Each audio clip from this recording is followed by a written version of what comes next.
सप्तऋषि की सीरीज में आज हम ऋषि कश्यप की बात करेंगे। सभी जीवधारियों की उत्पत्ति कश्यप से ही मानी जाती है। अक्सर हम कश्यप ऋषि और उनके गोत्र की बातें सुनते हैं। पुराणों में कश्यप ऋषि के बारे में बहुत कुछ लिखा हुआ है। आओ जानते हैं कि आखिर ये कश्यप ऋषि कौन थे, कहाँ रहते थे और क्या था इनका कार्य।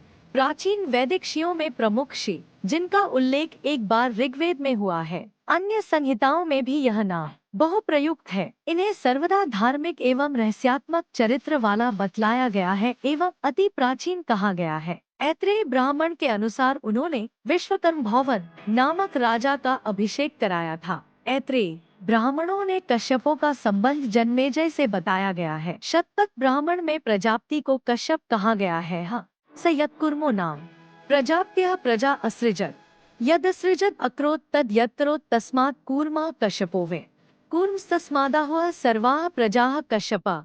महाभारत एवं पुराणों में असुरों की उत्पत्ति एवं वंशावली के वर्णन में कहा गया है कि ब्रह्मा के 6 मानस पुत्रों में से एक मरीचि थे, जिन्होंने अपनी इच्छा से कश्यप नामक प्रजापति पुत्र उत्पन्न किया। ऋषि कश्यप ब्रह्मा जी के मानस पुत्र मरीचि के विद्वान पुत्र थे। इनकी माता कला करदम ऋषि की पुत्री और कपिल देव की बहन थी। मान्यता अनुसार इन्हें अनिष्टनेमि के नाम से भी जाना जाता है। ऋषि कश्यप का आश्रम मेरु पर्वत के शिखर पर था, जहां वे परब्रह्म परमात्मा के ध्यान में लीन रहते थे।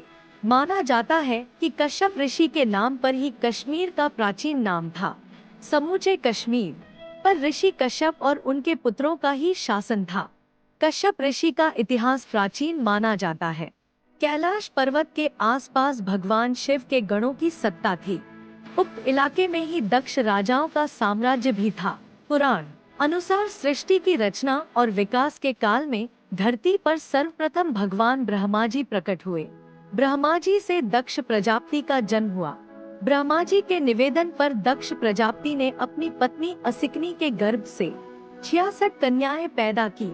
इन कन्याओं में से 13 कन्याएं ऋषि कश्यप की पत्नियां बनी। इस प्रकार ऋषि कश्यप की अदिति, दिति, दनु, काष्ठा, अरिष्टा, सुरसा, इला, मुनि, क्रोधवशा, ताम्रा, सुरभि, सुरसा, तिमि, विंता, कद्रु, पतांगी और यामिनी आदि पत्नियां बनी।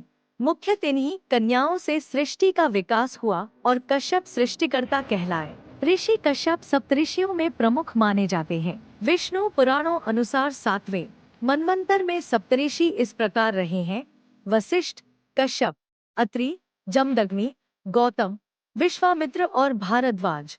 कश्यप को ऋषिमुनियों में श्रेष्ठ माना गया है। पुराणों अनुसार हम सभी उन्हीं की संतानें हैं। सुर असुरों के मूल पुरुष समस्त देव, दानव एवं मानव ऋषि कश्यप की आज्ञा का पालन करते थे। कश्यप ने बहुत से स्मृति ग्रंथों की रचना की थी। ऋषि कश्यप की 13 पत्नियां और उनकी संतानें। 1. अदिति। पुराणों अनुसार कश्यप ने अपनी पत्नी अदिति के गर्भ से 12 आदित्यों को जन्म दिया, जिनमें भगवान नारायण का वामन अवतार भी शामिल था। माना जाता है कि चाक्षुष मनवंतर काल में तुषित नामक 12 श्रेष्ठ गणों ने 12 आदित्यों के रूप में जन्म लिया, जो कि इस प्रकार थे: विवस्वान, अर्यमा, पूषा, त्वष्टा, सविता, भग, धाता, विधाता, वरुण, मित्र, इंद्र और त्रिविक्रम। भगवान वामन ऋषि कश्यप के पुत्र विश्वान से वैवस्वत मनु का जन्म हुआ। महाराज मनु को इक्ष्वाकु, नृग, धृष्ट, शर्याति, नरिशन, प्रांशु, नाभाग, दिष्ट, करुष और पृषध्र नामक 10 श्रेष्ठ पुत्रों की प्राप्ति हुई। 2. दिति। कश्यप ऋषि ने दिति के गर्भ से हिरण्यकश्यप और हिरण्याक्ष नामक 2 पुत्र एवं सिंहिका नामक एक पुत्री को जन्म दिया। श्रीमद् भागवत के अनुसार इन 3 संतानों के अलावा दिति के गर्भ से कश्यप के 49 अन्य पुत्रों का जन्म भी हुआ, जो कि मरुदगण कहलाए। कश्यप के ये पुत्र निसंतान रहे, जबकि हिरण्यकश्यप के 4 पुत्र थे: अनुहल्लाद, हल्लाद, भक्त प्रहलाद और संहल्लाद। 3. दनु। ऋषि कश्यप को उनकी पत्नी दनु के गर्भ से द्विमूर्धा, शंबर, अरिष्ट, हयग्रीव, विभावसु, अरुण, अनुतापन, धूम्रकेश, विरूपाक्ष, दुर्जय, अयोमुख, शंकुशिरा, कपिल, शंकर, एक चक्र, महाबाहु, तारक, महाबल, स्वरभानु, वृषपर्वा, महाबली, पुलोम और विप्रचिति आदि 61 महान पुत्रों की प्राप्ति हुई। 4 अन्य पत्नियां, रानी काष्ठा से घोड़े आदि एक खुर वाले पशु उत्पन्न हुए। पत्नी अरिष्टा से गंधर्व पैदा हुए। सुरसा नामक रानी से यातुधान, राक्षस उत्पन्न हुए। इला से वृक्ष, लता आदि पृथ्वी पर उत्पन्न होने वाली वनस्पतियों का जन्म हुआ। मुनि के गर्भ से अप्सराएं जन्मी। कश्यप की क्रोधवशा नामक रानी ने सांप, बिच्छू आदि विषैले जंतु पैदा किए। ताम्रा ने बाज, गिद्ध आदि शिकारी पक्षियों को अपनी संतान के रूप में जन्म दिया। सुरभि ने भैंस, गाय तथा 2 खुर वाले पशुओं की उत्पत्ति की। रानी सरसा ने बाघ आदि हिंसक जीवों को पैदा किया। तिमी ने जलचर जंतुओं को अपनी संतान के रूप में उत्पन्न किया। रानी विंता के गर्भ से गरुड़ यानी विष्णु का वाहन और वरुण यानी सूर्य का सारथी पैदा हुए। कद्रु की कोख से बहुत से नागों की उत्पत्ति हुई, जिनमें प्रमुख 8 नाग थे अनंत यानी शेष, वासुकी, तक्षक, करकोटक, पद्मा, महापद्मा, शंख और कुलिक। रानी पतंगी से पक्षियों का जन्म हुआ। यामिनी के गर्भ से शलभों यानी पतंगों का जन्म हुआ। ब्रह्मा जी की आज्ञा से प्रजापति कश्यप ने वैश्वानर की 2 पुत्रियों पुलोमा और कालका के साथ भी विवाह किया। उनसे पौलोम और काल के नाम के 60,000 रणवीर दानवों का जन्म हुआ, जो कि कालांतर में निवात्वच के नाम से विख्यात हुए। कश्यप एक गोत्र का भी नाम है। यह बहुत व्यापक गोत्र है। जिसका गोत्र नहीं मिलता उसके लिए कश्यप गोत्र की कल्पना कर ली जाती है, क्योंकि एक परंपरा के अनुसार सभी जीवधारियों की उत्पत्ति कश्यप से हुई। एक बार समस्त पृथ्वी पर विजय प्राप्त कर परशुराम ने वह कश्यप मुनि को दान कर दी। कश्यप मुनि ने कहा, तुम मेरे देश में मत रहो। अतः गुरु की आज्ञा का पालन करते हुए परशुराम ने रात को पृथ्वी पर न रहने का संकल्प किया। वे प्रति रात्रि में मन के समान तीव्र गमन शक्ति से महेंद्र पर्वत पर जाने लगे। सत युग में दक्ष प्रजापति की 2 कन्याएं थी, कद्रु तथा विंता। उन दोनों का विवाह महर्षि कश्यप के साथ हुआ। एक बार प्रसन्न होकर कश्यप ने उन दोनों को मनचाहा वर मांगने को कहा। कद्रु ने समान पराक्रमी 1 सहस्त्र नागपुत्र मांगे तथा विंता ने उसके पुत्रों से अधिक तेजस्वी 2 पुत्र मांगे। कालांतर में दोनों को क्रमश 1 सहस्त्र तथा 2 अंडे प्राप्त हुए। 500 वर्ष बाद कद्रु के अंडों के नाग प्रकट हुए। विंता ने ईर्ष्यावश अपना एक अंडा स्वयं ही तोड़ डाला। उसमें से एक अविकसित बालक निकला, जिसका ऊर्ध्व भाग बन चुका था, अधोभाग का विकास नहीं हुआ था। उसने क्रुद्ध होकर मां को 500 वर्ष तक कद्रु की दासी रहने का शाप दिया तथा कहा कि यदि दूसरा अंडा समय से पूर्व नहीं फोड़ा तो वह पूर्ण विकसित बालक मां को दासित्व से मुक्त करेगा। पहला बालक अरुण बनकर आकाश में सूर्य का सारथी बन गया तथा दूसरा बालक गरुड़ बनकर आकाश में उड़ गया। विंता तथा कद्रु एक बार कहीं बाहर घूमने गई। वहां उच्चैश्रवा नामक घोड़े को देखकर दोनों की शर्त लग गई कि जो उसका रंग गलत बताएगी वह दूसरी की दासी बनेगी।